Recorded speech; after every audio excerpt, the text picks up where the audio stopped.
Well, under pressure to block ISIS recruiting on Twitter, the social media giant has just posted new abuse rules. They say this in part, quote, "You may not promote violence against or directly attack or threaten other people."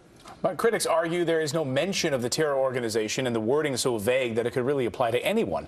So could the new rules be used to kick conservatives off the platform if they are reported by the left? Joining us now to weigh in, National Review reporter Katherine Timpf. Thanks so much for being here. Yeah, it's great.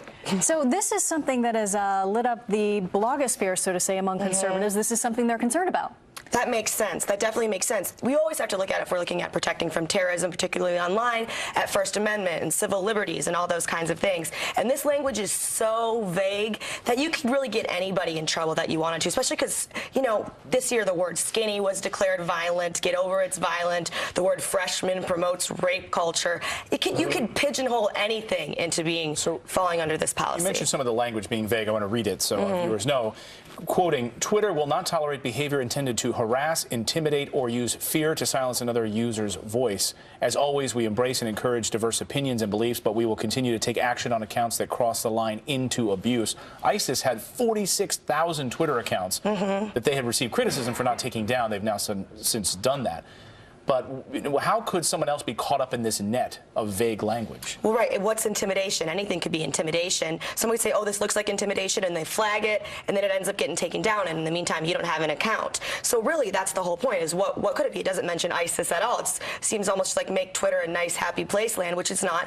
I definitely get specifically threatened on Twitter every day, and I'm fine somehow. Well, exactly. I think everyone in TV does. I do, too. It never occurred to me to try and silence those people. People say horrible things But people have been silenced on Twitter, and it seems to me that a lot of them are conservatives. I don't know if you put some of this on the screen. These are some of the people whose accounts have been suspended. Chris Loesch, he's a music producer, husband of Dana Loesch, free market person, and a well-known conservative. Empower Texas, a grassroots conservative organization. Stephen Goddard, he's a blogger who's been critical of man-made global warming, et cetera, et cetera.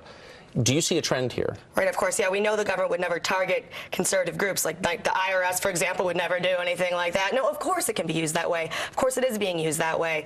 And it's just, we're not focusing on the real problem. I really don't think ISIS, they have WhatsApp, they have all these different ways to communicate anyways. I don't think it's going to make a difference with this necessarily, and I think it's going to hurt free speech. Do you think Twitter executives are applying tougher standards to conservatives than they do to liberals? I think so. I think that's clearly, I don't hear any liberals complaining about getting banned from Twitter for something they've said, and I hear every day of this happening to a conservative. Are you concerned this will just change what Twitter has been, which has been sort of a Wild West? Yeah. It's been nice. You can get a lot of great different opinions, things you agree with or don't agree with, and this could change that? Yeah, I was mad when they changed the favorites to the likes. What are you doing there? Like, Twitter's not supposed to be about feelings. If you can't handle feelings, you can't handle your emotions, you shouldn't be on Twitter. Well, Twitter's suffering anyway in the face of Facebook, and so they're doing anything they can right now to claw themselves back out of this mess.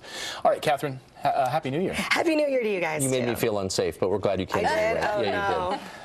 And don't harass her. Yeah, be nice. Be nice. Coming up here on the show, we've been known to get a little wild here on Fox and Friends and eat a lot of food. Rick Reitmuth, he's not afraid of the animals. We have one snake right here. I did this with my hands. There's plenty more where that came from. Our most awkward moments and our best moments from 2015. Straight ahead. Clean my truck, put on my hat, forgot about work. Sun going down, head across town, pick up my baby, turn it around. Good time. Oh, I need a good time.